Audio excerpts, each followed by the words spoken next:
అందరికీ నా హృదయపూర్వక నమస్కారాలండి. చాలా ఆనందంగా ఉంది.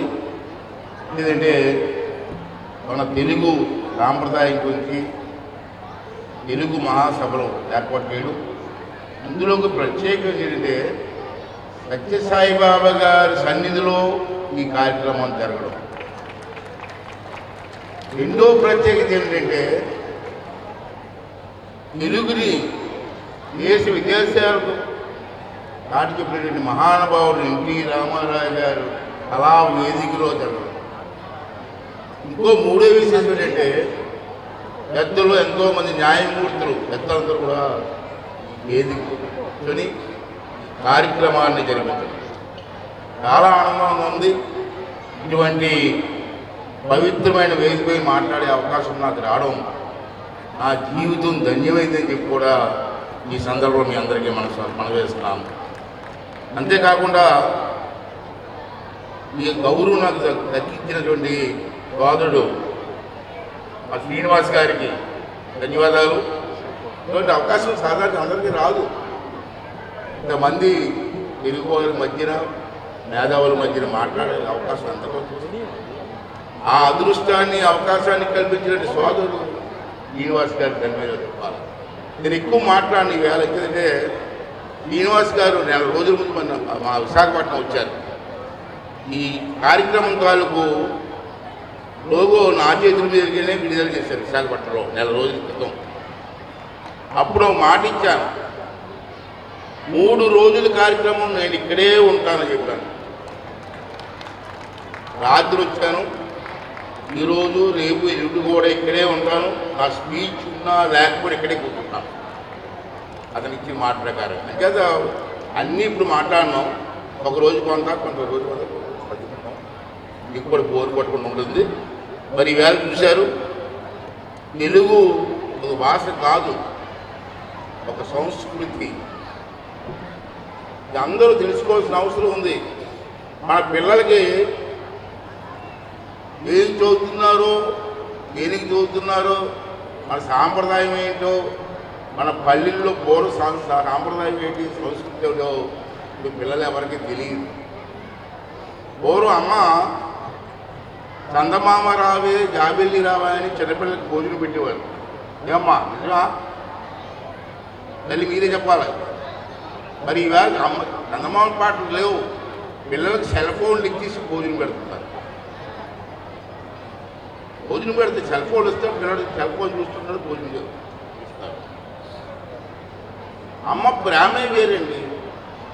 మరి తెలుగు భాష గురించి మాట్లాడుకుంటున్నాం. తల్లి లాంటి భాష, మాతృ భాష. దీన్ని అందరం కూడా గౌరవించవలసిన అవసరం ఉంది. మన పిల్లలకి దీన్ని చెప్పవలసిన అవసరం ఉంది. మనం చేస్తాను. తెలుగు కేవలం మాట్లాడే భాష మాత్రమే కాదు. అందరూ తీసుకోదంటే మన జీవన విధానం తెలుగు, మన ఆచారాలు తెలుగు, మన సంస్కారం సాంప్రదాయాలు తెలుగు. ఇవన్నీ కూడా మన పిల్లలకు చెప్పాలి. మనం ఆ రోజులు పోయి పల్లెల్లో వాతావరణం మారిపోయింది. అంచేత ఇవన్నీ కూడా మన పూర్వంలాగా ఆ వాతావరణం తీసుకురావాల్సిన అవసరం ఉందని చెప్పి మనం చేస్తున్నాను. అమ్మ చెప్పే లాలిపాటలో తెలుగు ఉంది. మన పిల్లలు తెలిసింది అది తెలుసు. అమ్మ పాలు చెప్పే లాలిపాటలో తెలుగు ఉంది అన్నారు. అమ్మ చెప్పే కథల్లో తెలుగు ఉంది. పండగల్లో, పెళ్ళిళ్ళలో, పూజల్లో కూడా తెలుగు ఉంది. అలాగే ఇలా మన ప్రతి సంబరాల్లో కూడా తెలుగు. సంబరాలను మాట వచ్చింది దానికి చెప్పాలి. పూర్వం సంక్రాంతి వస్తే పండగ, దసరా వస్తే పండగ, గ్రామాల్లో శ్రీరామనవమి, ఉగాది ఎంతో సాంప్రదాయంగా మన పెద్దలు చేశారు. కొన్నాళ్ళు జరిగి ఎలాగా ఈవేళ గ్రామాల్లో శ్రీరామనవమి ఎవరైనా చేస్తారండి? ఉగాది పండుగ ఎవరైనా చేస్తారండి? ఇంతకుముందు సంక్రాంతిలో గ్రామం పల్లెటూరులు వెళ్తే ఆడిపెద్దులు రకరకాల వేషాలు వేసుకొని పండగ వాతావరణం ఎక్కడానికి కనపడుతున్నాయండి. దాన్ని మళ్ళీ మనం అందరం కలిసి పూర్వ వైభవం తెలుగు అవసరం అని చెప్పి మాట్లాడుతున్నాను. అలాగే మా గురువు గారు జరిగే నందమూరి కార్యక్రమాల గురించి రెండు మాటలు మాట్లాడుతానండి. అక్కడ ఉంటాను, నేను ఎందుకు మాట్లాడతాను సబ్జెక్ట్ మీద. ఎన్టీ రామారావు గారు ఇవాళ చెప్పాలంటే తెలుగుని రాష్ట్ర విదేశాలకు తీసుకెళ్ళినటువంటి మహానుభావుడు నందమూరి తారక రామారావు గారు. అతను మాట్లాడేవారు, నువ్వు తెలుగువాడి ఆత్మ గౌరవం అనేవారు. నా దగ్గర పనిచేసాను కాబట్టి తెలుసు నాకు. ఆత్మగౌరవం నిలబడాలంటే తెలుగు భాష నిలబడాలని చెప్పి మాట్లాడే వ్యక్తి నందమూరి తారక రామారావు గారు. అతని గురించి నేను ప్రత్యేకంగా చెప్పవలసిన లేదు. అతను అనేక సినిమాలు యాక్ట్ చేశారు. ఇవాళ భారతదేశంలో నందమూరి తారక రామారావు లాంటి నటుడు లేడని చెప్పి ప్రజలు మాట్లాడుతుంటారు. ఈ రోజుకి కూడా అతను వేసిన వ్యాసాలు ఏంటండి, దుర్యోధనుడి క్యారెక్టర్లో ఒకే ఫ్రేములో 3 క్యారెక్టర్లు నటించే మహనీయుడు నందమూరి తారక రామారావు.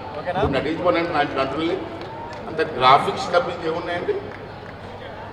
సినిమాలంటే గ్రాఫిక్స్ ఏమున్నాయి? ఆ రోజు రామారావు గారు దానవీర సూర గారి సినిమాలో ఒకే ఫ్రేమ్లో 3 పాత్రలు నటించిన మహనీయుడు ఎవరు ఉన్నారంటే నందమూరి తారక రామారావు గారు. దుర్యోధన పాత్రలో తెలుగు గురించి మాట్లాడుతూ డైలాగ్స్ చెప్తూ ఉంటే కళ్ళార్పుకుంటూ చూసి సంతోషాలు.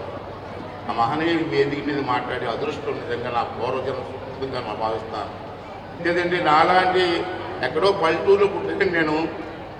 విశాఖపట్నం జిల్లాలో నర్సీపట్నం మారుమూల గ్రామంలో పుట్టాను నేను. అతను పిలిపించి 25 సంవత్సరాలకి ఎమ్మెల్యే టికెట్ ఇచ్చి నన్ను గెలిపించాడు మహా వ్యక్తి నందమూరి తారక రామారావు. 83లో ఆ రోజు నుంచి ఈ రోజు వరకు అనేక పదవులు చేసి ఈవేళ మళ్ళీ సభాపతిగా మేము ఎందుకు మాట్లాడేది అవకాశం నాకు వస్తుందంటే ఆ మహనీయుడు అతని గురించిగా చెప్పవలసిన అవసరం ఉంది. అతని గురించి రేపు చెప్తాం, రేపు మాట్లాడుకున్నాం. చాలామంది పెద్దలు ఉన్నారు కాబట్టి వారు మాట్లాడాలి, సందేశం కూడా ఉండాలి. విద్యార్థి ఇవాళ చాలా తమ్ముడు, నాకు చాలా గర్వంగా ఉంది. ఇంతమంది ప్రజల్లో తెలుగు గురించి, మన సాంప్రదాయాల గురించి, మన గౌరవం గురించి మాట్లాడే అవకాశం నాకు కల్పించావు. మనస్ఫూర్తిగా నీకు, మన పెద్దలందరికీ, కమిటీ వాళ్ళందరికీ కూడా ధన్యవాదాలు తెలుపుకుంటూ లేడీ లక్ష్మణ్ గారు మాట్లాడారు. ఎడ్యుకేషన్లో చిన్నప్పటి నుంచి జరిగే education up to 10th intermediate వరకు ఇంగ్లీష్ అవసరమైనవి కాదలేదు. కానీ మన మాతృభాషను మర్చిపోతాయండి. మన మాతృభాషను మర్చిపోతే మన అమ్మను మర్చిపోయిట్టే కదా. వారు సలహా ఇచ్చారు, తమ్ముడు ఒకసారి మీ కమిటీ వాళ్ళు కూర్చొని ప్రభుత్వం దీన్ని ఎంకరేజ్ చేయడం కోసం ఏం చేస్తే బాగుంటుందో రేపు ఈ 3 రోజుల్లో మీరు తీర్మానం చేసి పంపించండి. దాన్ని అసెంబ్లీలో నేను పెట్టి చర్చించే అవకాశం తీసుకొని ప్రభుత్వం ద్వారా ఆ కార్యక్రమాలు చేసి అమలు చేసడానికి అవకాశం త్వరలో చేస్తామని చెప్పి ఈ సందర్భంలో మాట్లాడుతుంది. అందరికీ మనం చేస్తూ మరి సదావకాశం ఇచ్చినటువంటి పెద్దలందరికీ ధన్యవాదాలు తెలుపుకుంటున్నానండి. థ్యాంక్ యూ అండి, థ్యాంక్ యూ.